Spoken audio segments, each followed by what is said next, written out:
好，我们刚刚讲到哈，如果说国际间的话，这场战事大家要问的是，到底什么时候会出现转捩点？原因是因为目前看起来俄罗斯军是一路的向东来推进。好，原因是因为呢，现在乌克兰他们已经警告要被包围了。我们昨天告诉大家，红军村这边的外面3层防护已经被打垮，然后呢，现在已经快要进到了红军村。红军村就在这个位置，你看看打到这边是不是非常非常的近呢？好，这个地方。新罗迪卡夫说是仅剩的最后2道防线之一，现在俄军已经是每天发动20次的攻击，所以你就可以看，它就是在前面不断的搓，慢慢的向前挺进。那红军村里面的人的讲法就是说呢，他们已经开始逃了，往外逃，因为俄罗斯就在门口，他真的没有地方可以去。而另一个部分呢，则是它是一个这样子包夹，然后沉默往前推进的嘛。在这边库拉霍沃附近呢，他们也开始加强攻击，原因是你这边往这边推，那是不是之后就是下面跟右边这边直接的给它包夹，双面围攻起来？那俄罗斯的国防部他们的讲法是在这一波的攻击当中，他们1个星期里头呢，就已经消灭了乌军大概有16960人左右。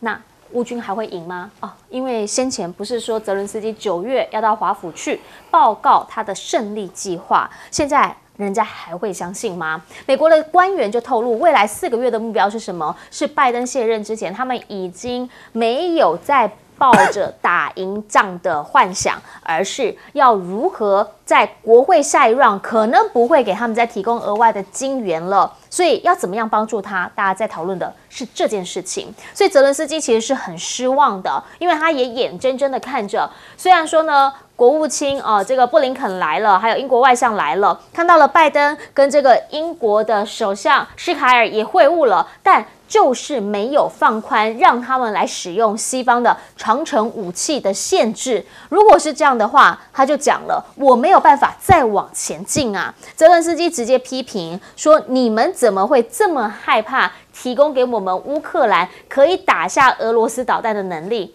甚至你们怕到什么程度？这句话很写实，怕到说我们正在为此努力，这样子你都说不出口。他就讲西方的列强们现在就是这么害怕，而俄罗斯的方面呢，看到他们其实根本就是老型仔仔，该吃饭的吃饭，该打仗的打仗，该开会的开会。下个月10月金砖会议即将在他们的克山这边来召开，普京现在已经在圣彼得堡这里见了王毅，聚焦谈的就是中俄的双边关系。原因是因为在金砖里头确定这2边就是2大国，必须要把路子先抓对了。同时呢，普京也讲了，中国上次跟巴西他们提出了6点共识，有关于俄乌战争的6点共识，他们觉得他们其实一直以来本来我们就对于和谈是持开放的态度啊。那耿爽这边呢，在联合国这里则是直接的说了，说美方一直认为说他们是不是有去援助俄罗斯，他再一次强调，不是没有援助俄罗斯而已，是我连乌克兰我也都没有，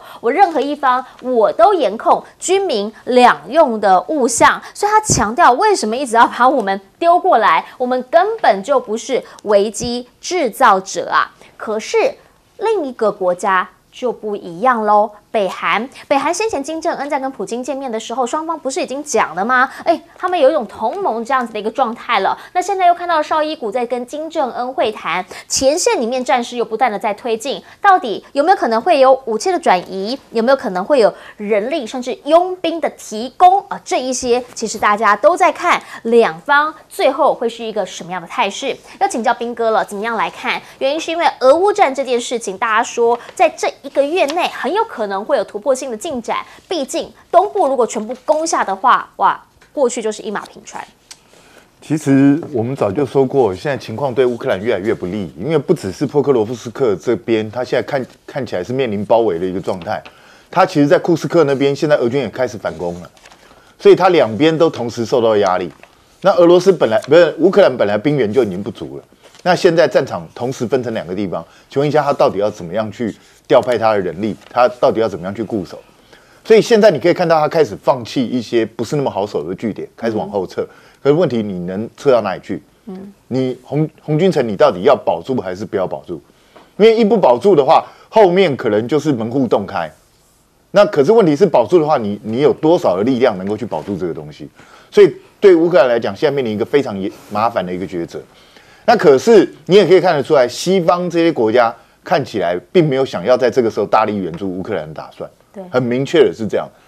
照理来说，如果以过去这种状态的话，乌克兰现在面临这么危险的情况，你北约应该要大批的这些军援物资应该要源源不绝的流入乌克兰，可是没有出现这样的状况，所以这代表什么意思？代表对北约或者对美国来讲，我个人认为，他们恐怕也认为这场战争差不多快要走到头，所以他们也不想再投资太多的东西进去，所以泽伦斯基一直在讲说，你们连为此努力都不敢讲，不是啊，人家根本没打算要为此努力啊，他就不想做这件事啊，因为他明明知道你乌克兰看起来情况已经不是很有利了，我提供你一个长程武器去打俄罗斯，到最后的报酬是什么？只是俄罗斯更激烈的反抗而已，而且甚至有可能把北约这些国家都拖进去。那北约这些国家为什么要做这件事？一个看起来已经没有希望的战争，所以我觉得现在整个状况对乌克兰是越来越不妙。泽伦斯基应该赶快找到一个停损点。我觉得和谈是应该要开启的时候，可是问题是，现在整个战局如果对普丁有利，你不让他库斯克那边根本就不用谈了。你不让他在乌东这边拿到一定的他想满足的状况，恐怕他也不会停下来。现在看起来比较糟的情况是，未来可能要以第聂伯河为界来划界。失分多了。对，那我觉得这个对乌克兰来讲就是一个非常非常重大的一个损失啊。那问题是你有办法能够不让普丁这样做吗？看起来北约跟美国并没有打算。因为接下来美国在52天就选举，选举完之后，新的总统人选出来之后，恐怕都不会对乌克兰有更大的援助出现。那乌克兰要怎么扭转这个局面，我个人认为是非常困难。所以我觉得乌克兰聪明的话，现在应该是积极寻求其他国家介入，至少让整个局势缓和下来。应该要去做这件事，不要再听老美根本就在害你，你真的不要再傻了。那至于说，美国老是喜欢指责中国或北韩去援助俄罗斯，或伊朗最近又提供什么俄罗斯导弹。我想请教一下，你美国指责这些东西是能够改变什么事情吗？没有办法改变什么事啊。你一直都不愿意跟北韩进行谈判，而是一直不断的跟南韩用武力去威吓北韩。你威吓北韩越多的结果是，人家试射导弹越多，他越跟你对着干。请问一下，这样能够解决问题吗？根本没办法解决嘛。所以我认为美国在这几年犯了非常多的战略上的错误，他帮自己塑造了太多的敌人，然后也没有一个解决的办法。所以我觉得美国如果再不改变他的战略的话，未来这个世界会麻烦会越来越大。是，请教一下小舰长。原来我们所看到的英国首相施凯尔，他13号他抵达华盛顿，他们要讨论的是什么？他其实最主要是要跟拜登讨论是不是对于乌克兰开放这个长程的飞弹，例如说暴风之鹰啊。但是在更之前，我们可以看到这个普丁他接受了访问，而且其实只有一家媒体。那他到底谈到了什么？他讲说，如果使用高精准度、长距离的西方武器，然后对于俄罗斯进行攻击的话，他说这就是一个截然不同的故事了。什么叫做截然不同的故事？也就是不是像现在这种打法了。那他不是只有这么说而已。那我们最近呢也可以看到第一个，也就是他现在进行的，从北极海到波罗的海，然后到地中海，然后到日本海，到鄂霍次克海。它其实在进行一个类似美国的大规模的全球军演。那它要展现什么？就是如果现在西方在对于乌克兰开绿灯的话，它发动这个全球的对于西方这些国家的攻击，它是完全具有这个能力的。另外，我们还可以看到，它最近又在展现一种飞弹海燕的这一种核动力的飞弹。我们想到核动力的这种巡弋飞弹，不觉得很奇怪吗？它真正的重点在于什么？它几乎等于没有射程的限制，因为它的核动力可以完全的供电，完全的提供它的推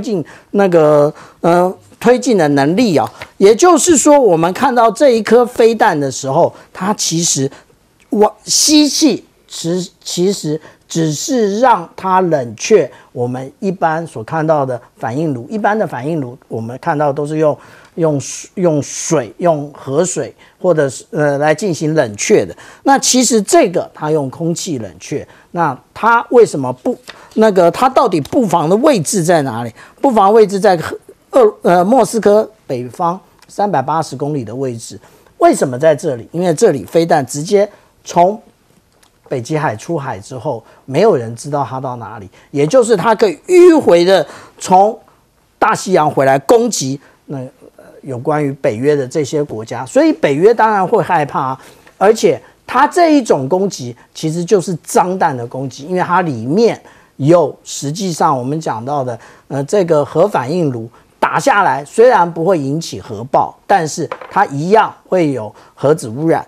那至于说大家都一直指责中国大陆说提供非常多的武器给俄罗斯，其实并没有，只是坦白讲，中国大陆的这一些无人机啊好用，我们在网络上其实看到它其实只是简单的改一下电路板，它就然后再刷一下程式，它就变成了什么？这个我们看到的这一架是大疆无人机啊，它就变成什么？它就变成穿梭机了。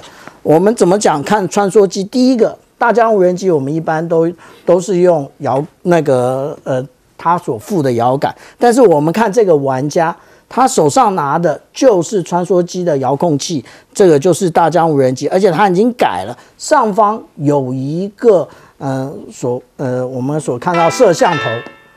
那个接下来呢，我们看到说这一个就是这个穿梭机下面这个影子就是穿梭机的本身啊，所以我们讲到说，因为中国大陆的所产生的这一种无人机好用，所以其实俄罗斯在市场上买，乌克兰难道没有吗？乌克兰也是，所以不要说中国提供哪一种装备给俄罗斯或者是乌克兰的哪一国，而是大家都喜欢用。请教一下大钟老师。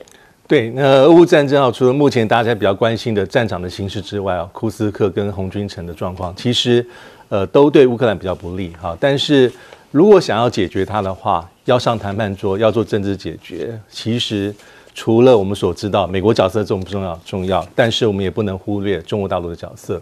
所以这就是为什么这2天又有西方媒体传说这个习近平跟泽连斯基可能在今年的10月份会会晤。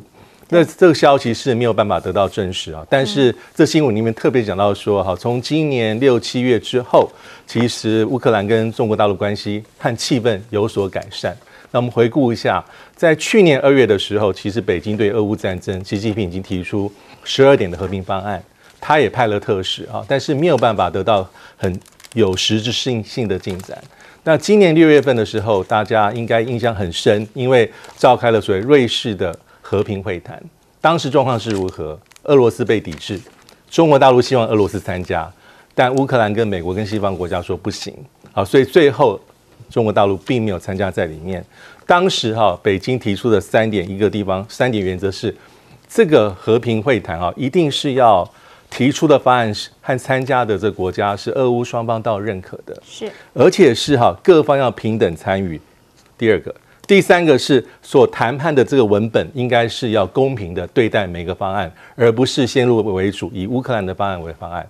但这些条件其实乌克兰跟西方没有接受，所以就没有了。中国大陆没有参加。当时其实泽连斯基也非常的生气，他用很强烈的字眼去批评习近平，他说怎么这么强大的中国会沦为俄罗斯的一个棋子，而且他指控这个北京是蓄意破坏瑞士和平峰会。但不要忘记11月份要召开第2次。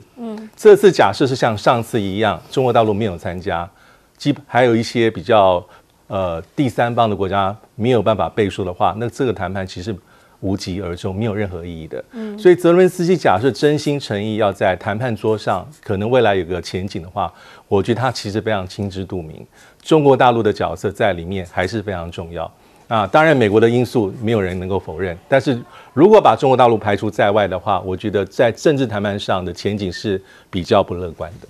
而且大仲老师刚刚所提到这个11月份的会谈，应该会已经在美国的大选之后了，所以在那个时候，如果真的再来谈的话，相信啦，红军村在那个时候可能状态又不一样了。那整个谈起来，到底谁的筹码多，应该大不相同。我们先见广告。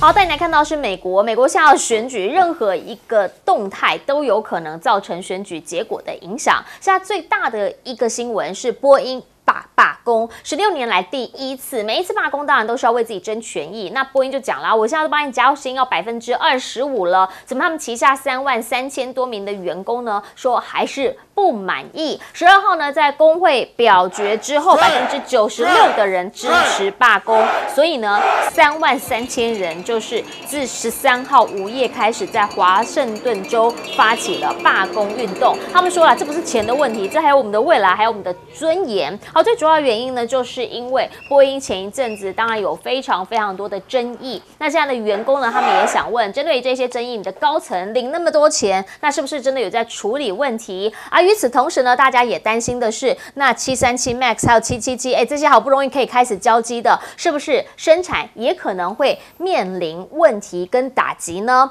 白宫方面呢，当然就强调，你知道，每次发生罢工啦或这种抗议事件，目前正在执政的这个执政党，你也要选嘛，你一定要赶紧出来解决问题，不要让它烧得太大。好，他们讲劳资双方呢正在进行联系，希望他们可以达成协议。那也因为这样啦，所以波音现在的信用评级可能会真的跌入垃圾级，又或者就是所谓的没有办法再投资的那个篮子里面了。而现在呢，不是只有波音惨而已 ，Intel 目前也会面临一些的状况，说美国政府呢传缩手了，本来要给他们的晶片补助呢，说是所有的厂商当中最多的，但目前传出来说有可能拨出的拨款会往后来递延，那会不会有变数？没人知道。Intel 这边赶紧去找谁？找雷蒙多，告诉他说：“哎呀，不行啊，我们一定要有自己能做晶片的公司啊！而且呢，他们说今年以来市值呢是已经蒸发了60%，政府不救吗？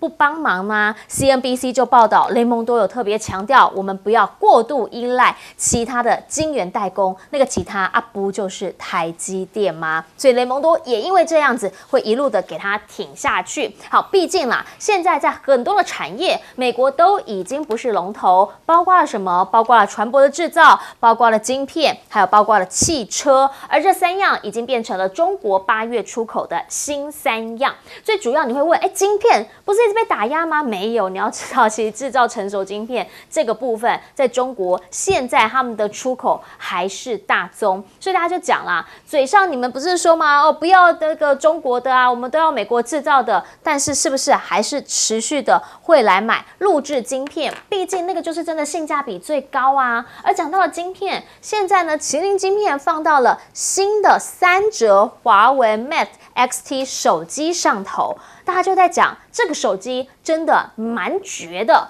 这个用法也真的很绝。来看看奇虎360董事长怎么用。我这2天在研究这 iPhone 和 Mate XT， 我确实觉得华为的硬件创新确实遥遥领先。有时候在这些公众场合，我很尴尬，我想打电话掩饰自己，我拿个 iPhone， 根本遮不住自己的脸。可是有了华为的 Mate XT 就会不一样了，你看。我这样遮着脸，根本看不见我是谁。工作忙的时候吃泡面，手机很重要的一个功能就是要压住泡面盖。用了华为 Mate XT， 泡面的味道更透彻，煮得更熟，味道更好。我发现 Mate XT 的新的优点在随时向大家汇报。好，盖1碗泡面呢吃不够，要盖2碗要怎么样啊？那个其他都没有办法，我这个还有办法。这个做法我也觉得说，确实好很吸睛啦哈，引发了讨论。但是呢，这个手机是真的蛮厉害的啦，3折。那一打开来之后，现在说跟皱褶一般，大家又开始有梗图出现了。也因为话题性，再加上它本身确实这个商品有它的独特性，说目前呢这个炒价已经达到了22万港元，开放6天已经收到了570万的订单。大家开始在说，是不是这个中国华为这家公司真的除了打手机市场，现在呢也持续的在领跑平板市场，甚至在加速海外布局。因为你看一些数字哈，2024年第2季度他们的平板全球出货量是已经稳居全球第3了。那9月19号呢，下这个新品发表会之后，有可能会再增加他们平板上面的业务增加量。大家都在说，手机如果3折打开来看，我那个看起来的感觉就是好像我不用带平板也可以嘛，所以两边就会变成一个互补的状态。那当然，对于3C 迷来讲，就会是一种吸引力，可是不是每一个地方都能买到。譬如这一位美国博主就好遗憾。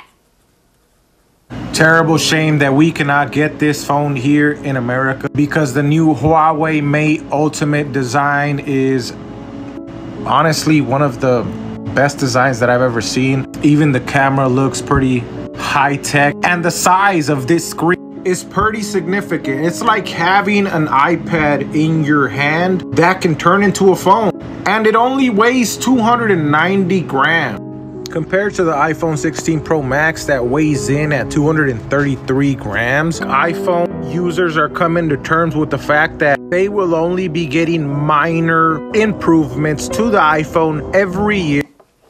好，说实话，台湾也觉得很遗憾啊，但是也真的太贵了。这买的时候呢，也会开始真的是有点贵。但是你要知道，现在不是只有贵的，你才会觉得说，可能会不会是美国这边这种高单价的会打压？没有哦，现在美国有新策略了，来针对于中国电商，现在开始要拿小额包裹来开刀。有多小额呢？就是你的价值是低于$800的，以前呢，都不用课税什么的哦，没有哦，现在就要来进行好的调查，以及呢要经海关检查是否免税，怎么课现在还不知道。但是这一波可能也因为现在中国电商确实有很多人呢是譬如美国人，他透过电商来买一些平价商品，那总价不高，那就不课税吗？那这一笔钱美国现在不要让它过了。请教一下彬哥怎么样来看？从他们经济开始吧，波音现在已经要加25%的薪水了，大家还是罢工。你想想看波音上一季亏损了14亿4千万美金，然后他的执行长年薪破10亿，破10亿台币哦。而且说真的，那他年薪破10亿台币还是少的，为什么？因为去年波音失事太多，不然他可以拿更多。所以你是他的员工，你会平衡吗？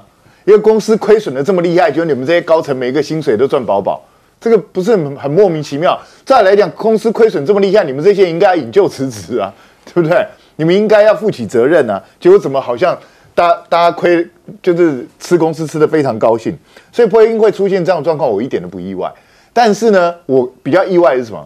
波音现在信用平等还可以在 Baa3，我很意外。从去年到今年，我们在这个节目里头就讲了多少次，他几乎每个礼拜都有问题出现，掉门对掉手机各种奇怪的事情全部都出现了。对，那这个公司的信用平等居然还没有进入垃圾级，我也觉得蛮厉害。他不愧是美国的公司啊。所以波音如果没有一个破釜沉舟的大改造，我觉得这个救不太起来。但是问题是现在快到选举了，你白宫能够任由这件事情发生吗？所以白宫要积极协调，如果没有办法积极协调的话，到时候引起风暴，恐怕会直接影响到贺锦丽的选情。我觉得这个民主党要赶快审慎处理。那 Intel 也是一样 ，Intel 其实现在就很像以前台湾的国产车一样，变成扶不起的阿斗。你给他的大笔的补贴，结果补了个半天，就越补体质越虚弱。你知道他这2年因为晶片出问题他的那个 CPU 出问题，他的股价是狂跌一泻千里所以他这个 Intel 如果没有就是获得白宫进一步的支持的话，它可能会出现大麻烦。那所以我觉得这是非常重要的。反观你看中国大陆被封锁之后，它的成熟晶片还是一样源源不绝的输出为什么？因为它还是有它性价比很高所以这是你美国没有办法去忽视的东西嘛。我觉得美国人真的要认清现实，而不是只是天真的以为我只要制裁中国，中国就完蛋了。恐怕到最后完蛋的是你自己。但是我觉得这个奇虎360这个老板，你觉得他是发现新功能？我觉得他根本在亏他根本在凑华为吧。不过蛮有趣的啦。那说真的，这个手机我心不心动？我也有点心动，是不是？对，但是太贵。真的太贵了。了，我觉得我的身份地位还用不到这么贵的手机，等我身份地位再提升以后再说。但是网络上很多人开玩笑说，再这样发展下去，有一天竹简就会出现。那种像竹简一样，以前那个做对，以后是卷轴手机，每个人上握了一个，它整个这样拉起来，是不是有这一天我不知道，应该是不太可能啦。不过我说真的，这个呢，就是小额包裹这个免税这个东西，其实这个是对美国消费者有利，因为你可以用相对便宜的东西买到这些性价比很高的东西。那你要去征这个税 ，OK， 美国的税收可能会因此增加一点，但是谁承担这个后果？就是消费者要承担。因为美国人没有注意到一件事情吗？他就算加上油钱，恐怕都比美国自己做的便宜。所以这就是美国现在面临真正的困境。是，请教大钟老师。对，因为今年8月的中国大陆出口是船舶、晶片跟汽车啊，大家叫它新三样。因为晶片跟汽车大家谈的比较多，谈一下这个船舶啊，其实有3个指标来看，中国大陆的船舶的建造已经是全世界最领先的位置，全世界第1名。第一个指标叫做新接的订单，好，就是新接的订单，以今年上半年来看的话，它接到是5000多万吨，好，占全世界的大概70%的比重，第1名。那第二个是手中所持有的订单，啊，就是通通加在一起，也占全球的60%。第3个是今年上半年完工的量，建造的这个船的这个吨位，2500万吨，占全世界的55%。这3个指标都是第一。为什么？当然有些是全球性的因素，比如说因为造新船的需求大，因为全世界慢慢的在回归景气，还有就是汰旧换新潮到了，因为新船需要符合最新的环保法规、绿色的经济。第3个是一个红海的事件要绕道，所以需求量增加。但是呢，在这个方面，中国大陆的政策的引领还蛮重要，包括这个海洋强国是它的政策的大方向，它投注很多资源。还有一个很重要，就是2019年，它把2个大的造船的集团，这个中国中船集团跟中船重工合并之后成为全世界最大造船中心。它把资源有效的整合，减少内部竞争。好，所以当我们只看晶片、看汽车工业的时候，我们也不要忽略造船的这个能量。中国大陆目前是世界第1。是，请教一下小舰长。在我个人啊，在念高中的时候，其实一直到2020年之前，我们所使用的电脑都是什么 ？Intel Inside。可是从2020年开始，就开始慢慢转变了。现在我们看的最多的其实是超微 AMD Inside。为什么？因为其实我们在讲这些晶片的时候，最重要不过就3个因素：第一个良率，第2个价格，第3个交期。我请教Intel 有满足这些标准吗？另外，美国大搞这个贸易战，大搞科技战的结果是什么？现在中国大陆进行了所谓双循环的它的一个经济结构。内循环，我们就看内循环。内循环在做什么？也就是他们的公家单位要求所有的电脑都要使用中国大陆自己产的晶片。那也就是我们看到14亿人的公家单位，它的所使用的电脑全部都已经变成从今年开始慢慢都使用中国自己产的晶片，这个就是推动中国的晶片成熟发展的另外一个方式另外刚刚谈到新3样，原来的新3样是什么？原来的新3样是电动车、太阳能板以及锂电池。现在我们讲到说，已经变成了汽车，变成了成熟制成的晶片以及船舶的部分了。那其实我们真正要讨论的是什么？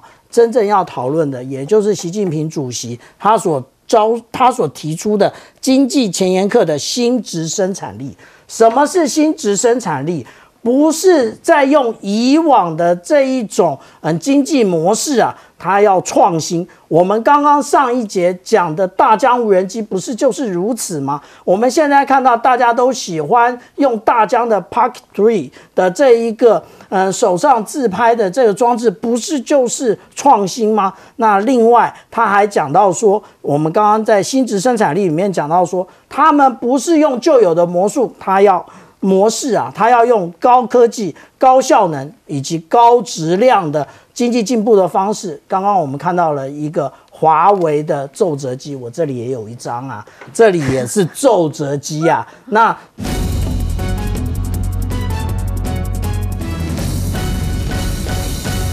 我们来看看俄乌战争。俄乌战争在红军城这里一直被说俄罗斯已经包围了，步步的进逼。那么目前只剩下最后2道防线，就要把红军城给攻破了吗？那么目前俄方是一天发动20次的攻击，这一次的攻击突出部已经严重影响到当地跟周边乌军的防线，补给线出了问题，以至于补给一直没有办法跟上的关系，2条具有反坦克这个壕沟啊，还有数十个环状阵地啊，都已经被俄军推进当中，随时可能被攻破。那么甚至乌克兰的武装部队说，现在呢有很多亲乌克兰的居民直接抛弃了乌克兰人，留下来的人还会向俄罗斯传输有关乌军的信息，这里快要变成空城了吗？当然，现在各方的消息战事当中，只能透过部分有限的媒体来做报道。那但是俄罗斯国防部说，库斯克就是乌克兰打到俄罗斯本土的这块地方，现在仍然攻势持续当中。乌克兰的武装部队已经被说损失了300人，这是俄国方面的宣布，说他们不停的往这里攻。目前200名安全部门成员自愿投降，大多数都是军队的冲锋队员，还有前囚犯。那当然还有来自于国家营啊、党卫军啊、志愿军的武装分子。那其中被俄方宣布说已经有18个定居点，因为俄罗斯的反击已经把它拿回去了哦。那乌克兰怎么办？是不是真的现在危急？大家一直说他处境很不佳呀，是不是真的没招了呢？俄罗斯总统普京公开说，如果他预防一个事情发生，如果这个时候呢，西方有任何一个国家提供给乌克兰允许用西方制造的长程飞弹跟武器去打俄罗斯领土的话，这个普京已经先扬言了，等于代表北约国家、美国还有欧洲国家直接涉入乌战，直接宣布直接开战的概念呢，所以他是在打预防针啊，预防接下来还有长程武器会打到俄罗斯的本土去。而英国呢，发现在这个首相乔拜登似乎有一些态度上的转换，因为呢，在这一场会议里面就发现，这个施凯尔拜登推迟了允许乌克兰向俄罗斯发射西方供应的远程导弹的决定，这个是泽伦斯基不断喊话的，包括9月还要拜会拜登那递交乌克兰的胜利计划是什么呢？也要提交给贺锦丽跟川普啊。那现在泽伦斯基就期待希望拿到可以打到远程飞弹打到俄罗斯的这样的允许跟许可。显然，西方国家现在正在这个很忌惮，恐怕也很难如他所愿。但有一个消息很有意思，辩论会不是刚结束吗？那大家不是川普一直强调他如果当选，拜托我24小时就可以结束俄乌战争，你们这样拖，但怎么做到一直没有公开讲过嘛？那这次想不到川普的副手范斯讲出来这个天大的秘密，原来计划是什么呢？就是川普如果当选，直接设非军事区。那乌克兰呢，就接受俄罗斯目前占领哪里啊？克里米亚东部啊、南部啊，任何已经被占领的你就撤出去，你就承认就好了。乌克兰直接确保独立你留下来的地方都还在，但是一旦被俄罗斯占领的，就直接离开，然后你也不能够加入北约或任何形式的同盟原来这个投降的方案就是24小时能够结束俄乌战争的秘方嘛。好，俄罗斯跟中国呢，还有北朝鲜呢，现在让美国很担心，他们联合起来的各种情况，包括了有欧洲情报说，俄罗斯有自制的新型无人机引擎是来自于中国，这款名为 Garpeia 的这个无人机攻击就来自于中国大陆吗？还有俄罗斯的军机环绕日本沿海在飞行当中，那么北韩还试射飞弹，同一天这样日本方面非常的紧张，引起日本战机紧急升空因应，就在日本沿岸飞行啊。那这样的区域包括了这个试射短程飞弹也在日本的外海啊。那所以北韩、中国大陆跟俄罗斯的关系，俄罗斯高官访问了北韩，那么国安秘书长肖伊古跟金正恩还会谈呢。那双方正在战略伙伴关系条约里面签订的话，俄罗斯也放话，可能必要的时候要动用核武的时候，转头见了金正恩，他们要做什么？美国西方世界当然担心，而中俄的联合演习跟巡航变密集了，各种分析都认为，这为了对抗美国西方的意图很明显呐。这个在日本海沃霍茨克这里举行的大洋2024联合军演，这个时机点刚好就是日本首相选举，还有美国总统大选期间，哇，这种施压的警告意味相当浓厚，而当然也对于俄乌战争的发展产生了一些影响跟压力嘛，亮哥。目前乌克兰是拜托那个给他远程的飞弹嘛，那目前大概是英法联合制的那个我们叫暴风之影啊，这个 Storm Cloud， 那个有可能会提供，那个大概可以射250公里啊。可是如果他提供，那美国那个陆军战术导弹 ATACMS 就不准打俄罗斯。那美国如果不提供，德国也不提供。德国说他就跟着美国走啊，那德国那个飞弹是可以打最远的，叫 Taurus， 那可以打500公里啊。那目前俄罗斯事实上，坦白说了，美国军方自己也评估了，俄罗斯重装备啊都已经撤到300公里之外了，因为他知道乌克兰一直要这个东西嘛。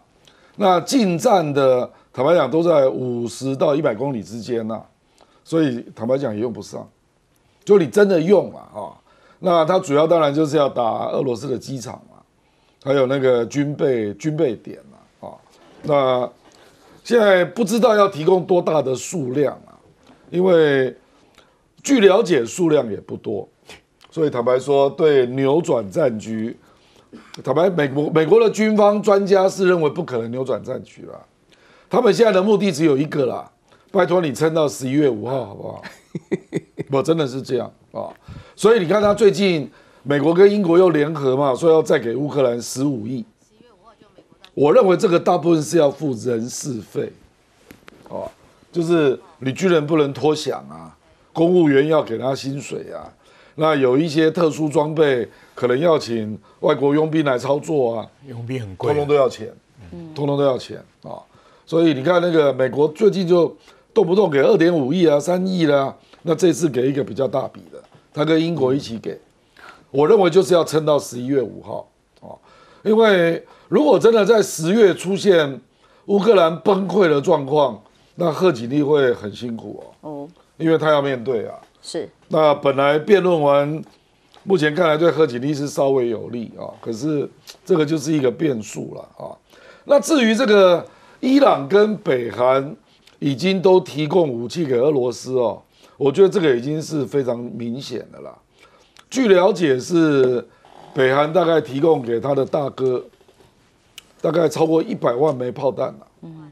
那伊朗提供了200枚导弹，所以乌克兰就因为这样在叫嘛，说你看，他隔壁的小弟都在给他武器啊，我正需要武器的时候，你不能够充分给我，因为俄罗斯大概平均一天发射的炮弹超过1万枚。所以表示他的底气是够的啊，他甚至这个还在搞大洋演习啊，出动了109艘军舰啊，所以他好像从容不迫的样子。真的，所以我觉得乌克兰真的是蛮辛苦的啦。将军，首先我讲，大家都以为11月战争会告一个段落，其实我觉得这个仗还有得打。为什么？美国根本不希望这个战火会停结束，他也知道乌克兰现在撑不下去，他的策略是玩什么？哎，你们英国的飞弹可以打，对，德国飞弹打，他就希望北约也加入整个跟俄罗斯的一个战斗，因为他利用的是俄罗斯很狠了，放的话很狠了，动不动要放核武了，而且加上波兰呢，波罗的海3小国这些国家怕苏联怕得要死。原来德法是比较游离的，就是觉得花这么多钱啊，这个仗该结束了。那乌克兰撑不下去，乌克兰的胜利四个方案里面就是希望把北约拉进来。美国这个很坏呀，我不得罪俄罗斯，我的武器不能用，你们英法的武器可以用。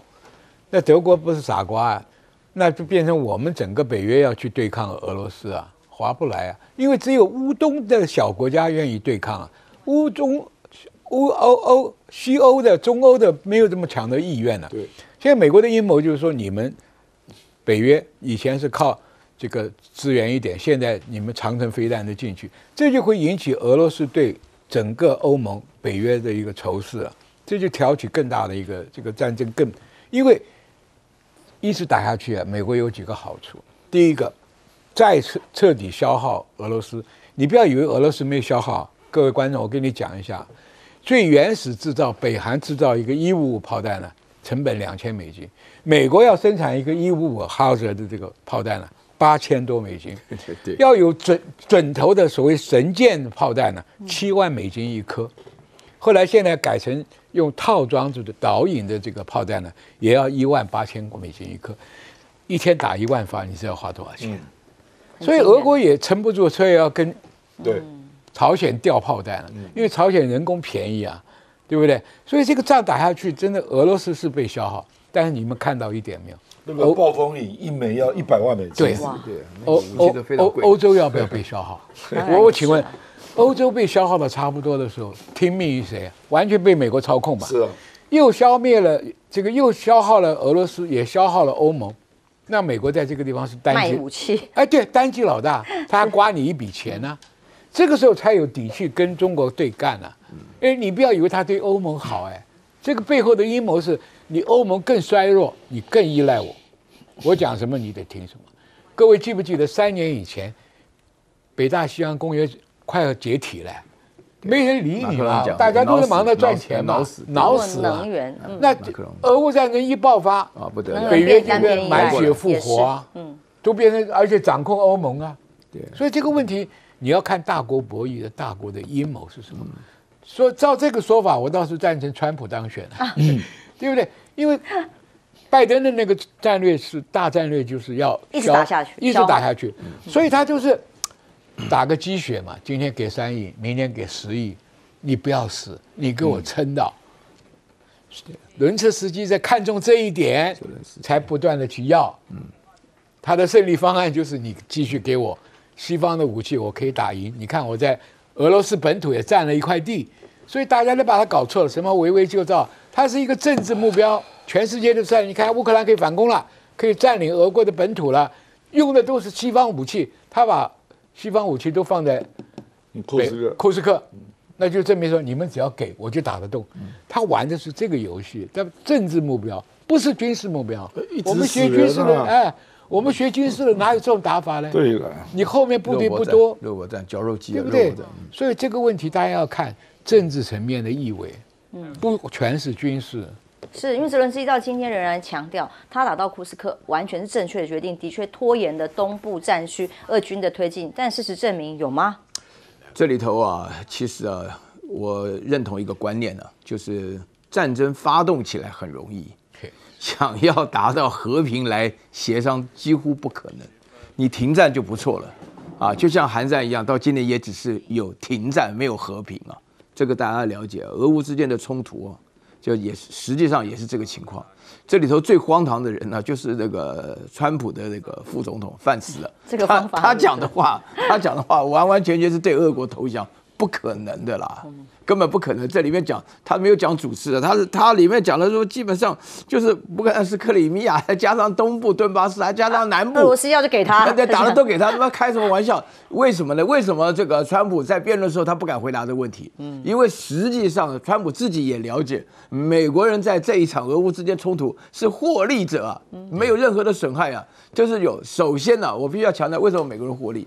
就是美国人美国人现在的话呢，除了最烂的炮弹送到台湾以外，次级的都送到欧洲那边把它打掉了啊！就是说，也就基本的观点，就是美国的军工共和体。你刚刚帅将军强调一个观念，就是美国的军工共和体的成本是非常非常昂贵的，是全世界最贵的啊！那螺丝就这么几万块美金啊，就这样搞起来，很多人会觉得说这些螺丝在台湾生产不是好了吗？在台湾生产搞不好这不几百块钱的事情，但是在美国就不一样。这是第一点，就是美国是获利者，一定要搞清楚。然后第二点的话，美国同时达到做梦寐以求的目的。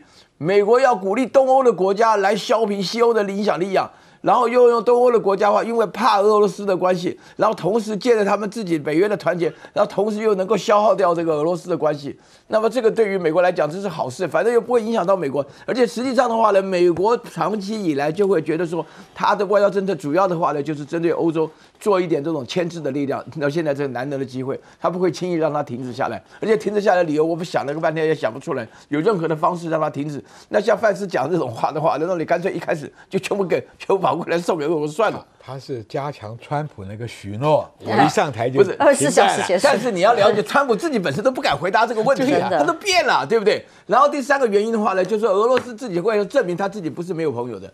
所以在这种情况下，就是拉着中俄朝啊，什么拉着伊朗啊什么的，那就要产生对抗。美国人是最喜欢你这种二元对抗的啊，美国不怕你对抗啊。所以说这种情况下，这场战争会结束吗？我们通常来讲的话呢，在报道的整个过程当中，只会替乌克兰感觉到很扼腕，因为把自己国家打烂了，有啥好处呢？有什么好处呢？战争一旦开始以后，很难停的。接下来看看科技战了哦。那么有一个最新的画面是来自于挪威首相，他去访问中国大陆，大家在高铁上面接受央视记者的访问，听听这段访问内容。Is this your first time to take on China's high-speed rail, and how do you feel about trip so far? It's a very special setting, I must say, but it's a telling setting because it gives me the opportunity to go from Beijing to Shanghai, and you can work and read and sleep and relax, and it's fast, so it's impressive, and also the opportunity to see an important part of China. Actually, besides being fast, being comfortable, this is also very environmentally friendly. For instance, in terms of emission, this is only about 6% of those of airplane and about 11% of that of cars. So it's very environmentally friendly. And I understand that China is already considering moving even faster on trains, I've heard. So that's right. But you know, when you can move with train when there are large population concentrations, it's a very good option. It is. And I think it's a good example. 当然，这段访问就是挪威总理对于中国高铁的最大的背书了嘛。那基建是中国大陆的强项，梅龙高铁被说14号开通之后，连接的地方可就越来越厉害了，包括连接了广州的粤东环线、深圳、梅州，缩小了大概只要1小时36分就可以到达。对于整个环状路线的开通非常重要，因为像以目前这个龙川西这个段落这段铁路的开通之后，往南包括了香港，包括了这个深圳的地区，整个广州完全打通了大湾区，形成的这个越线列车穿越了汕头啊、汕尾这些位置，等于是整个大湾区大幅的提升在交通上面的贯穿跟实力影响。那么大陆还有一个最新在北京开通的做法，因为这段时间从疫情之后以来，很多国外旅客到中国大陆去都有困难，也就是没有办法这个支付啊，因为大陆很流行的所谓电子支付，对于其他的外地游客有困难。北京呢直接开通地铁，外籍旅客用外籍的信用卡，就是你自己国家的信用卡，就可以全线的使用北京所有的轨道啊、交通票务都可以使用，那就当然大大解决了这个外籍旅客在当地旅行的困扰，也成为中国大陆内地的第一个例子。科技战，那当然不得不讲手机喽。10号那天，苹果跟华为同时宣布上市之后，现在这个所谓3折机非常的高价，抢翻了，那已经被炒到15万天价。那二手平台甚至出现现货，才刚卖完呢，就变成二手平台现货直接炒卖，可以远超过这个原本官方起价才19900，现在可以卖到15万。那为了说中秋节送礼，还有人喊到20万人民币，这个太夸张了，这真的是离谱到快要台币100万的这个价格。那如果来看看这个手机到底有什么好处，居然有人360集团的董事长，他来帮他背书说哪里好啊？因为可以盖泡面，听听他怎么说。我这2天在研究这 iPhone 和 Mate XT， 我确实觉得华为的意念创新确实遥遥领先。有时候在这些公众场合，我很尴尬，我想打电话掩饰自己，我拿个 iPhone， 根本遮不住自己的脸。可是有了华为的 Mate XT 就会不一样了。你看，我这样遮着脸，根本看不见我是谁。工作忙的时候吃泡面，手机很重要的一个功能就是要压住泡面盖。用了华为 Mate XT， 泡面的味道更透彻，煮得更熟，味道更好。我发现 Mate XT 的新的优点在随时向大家汇报。这么贵的一台手机拿去盖泡面啊？当然要强调它科技上不怕热吗？不怕水吗？那要遮脸，为什么要把脸遮起来？好了，重点是苹果跟华为这场大战如何？在台湾听起来似乎苹果卖的也还不错，但是华为的3折手机校正苹果，外媒认为有个重大的意义在里头，因为美国的制裁让中国大陆的整个科技半导体的产业直接大跃进，不但没有阻断它的发展，反而让它获得了更多关键的外国技术，在自己研发之后，先进晶片及制造的能力几乎是大跳跃。而8月份还有个数字让外媒也很惊讶，就是汽车销售量。整个大陆市场当然内卷的情况之下，前5强呢，比亚迪自己国产的汽车电动车几乎是包办了前4名。那么中国民众最喜欢的是40个车款前5名比亚迪啊，然后还有海鸥啊，4万块46830辆啊，对不起的销售量也夺下了冠军。一个月卖100辆电动车，这100万辆电动车是吓坏了很多国际的这个汽车产业。单月电动车销售100万辆，真的是跟去年成长33%比，其他国家都觉得望尘莫及。那整个车企积极布局海外 ，Bloomberg 认为北京要电动车技术留在中国，就算近期准备要在西班牙啦、泰国啦这些有建厂计划，但大陆的商务部7月跟10几家的汽车制造商所举行的会议里头，仍然希望把汽车关键零件留在中国国内生产，而欧洲呢却市场惨淡啊。西班牙首相桑切斯在出访中国大陆之后，呼吁欧盟要干嘛呢？刀下留人啊，重新审视是不是有高关税来对抗这个中国大陆的汽车进口的这样子的一个措施。那因此呢，你看看中国大陆因应的措施也不一样，他对欧盟现在也还在保留的态度继续协商，但对加拿大直接祭出了最严厉的这个反制措施，高关税一起来打。亮哥怎么看最新看到高铁上访问一个挪威首相的画面？我最近是西班牙跟挪威首相都去访问大陆啊。那西班牙首相摆明了就是希望中国的电动车或者是电池去西班牙投资，我认为这个会成真啊。中国大陆大概设定大概在欧洲要投资6个国家，都跟电动车有关啊。那也是用这样来化解那个欧盟对电动车课税的压力啦啊。那有一些他就用关税的恐怖平衡，那大家来谈判嘛，什么这个猪肉啊、乳制品啊、白兰地啊等等等啊。那挪威，我觉得可能就是他大概是看到新疆养的这个鲑鱼哦，搞不好会追过挪威啊。真的吗？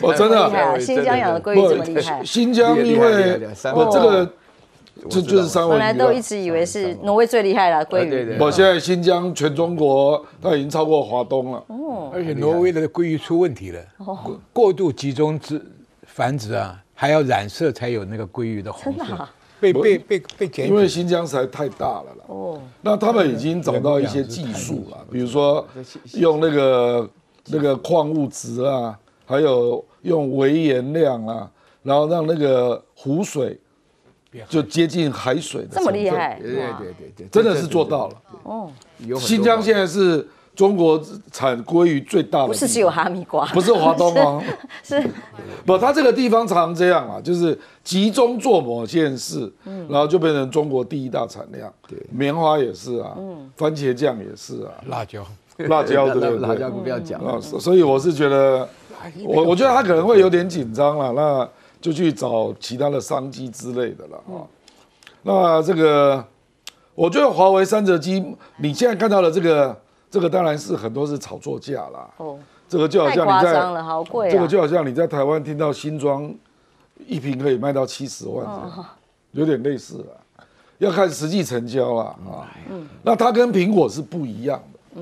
它是特殊利基市场的产品，高价。苹果那个是一般人用的手机，所以市场其实不太一样。好，我们休息一下，马上回来。大陆迷信送。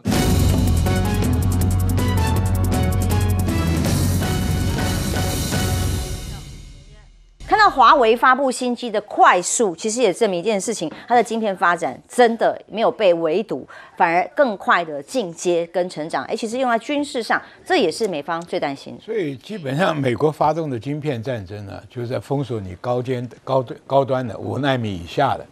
事实上， 28奈米的用途远超过你5奈米以下的，因为你家里面洗衣机了、烤箱了，什么都在装成熟产品嘛。对，电动汽车也是，所以成熟产品中国赚了大把银子了，它占了全世界的产量的多少了，对不对？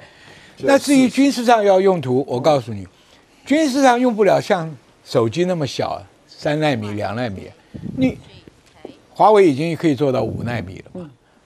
那你就再往下走，顶多是良率不好嘛。军事用品谁在乎你良率啊？你100片有1片能用，我就可以用在军事上了嘛。所以晶片战呢，并不是大家看起来好像中国会一败涂地啊。何况华为，你再给他几年，他就突穿了嘛。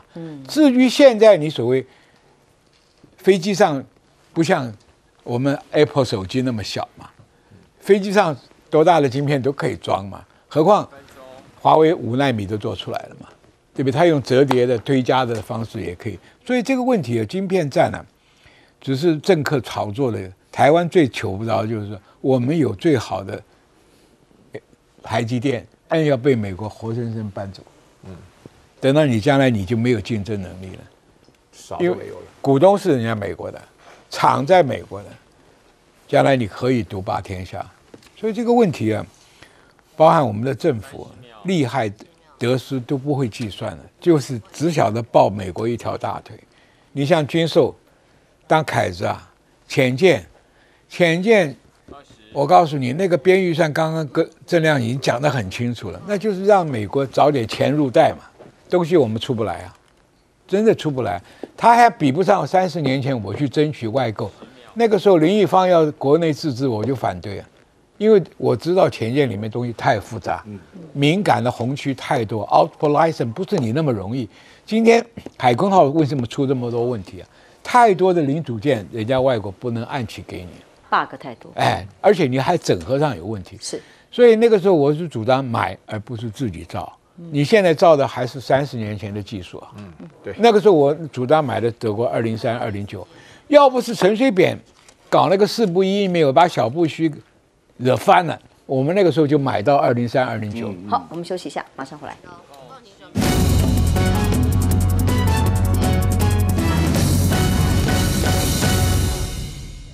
什么叫挪威？挪威是几乎是全世界最有钱的国家，福利最好，而且很重要，它不是欧盟的国家，根本不屑于参加欧盟。挪威的首相坐高铁最重要的一段，也是最赚钱的一段啊，从北京直接到上海。请大家注意，我希望所有人听到这讯息，你自己判断大陆高铁好不好，应该去做一下这个啊。如果你不要跑这么远，你跑到济南也可以。啊，或者到南京也可以做一做，没有椅背，对，怕没有椅背嘛，就是自己去验证一下。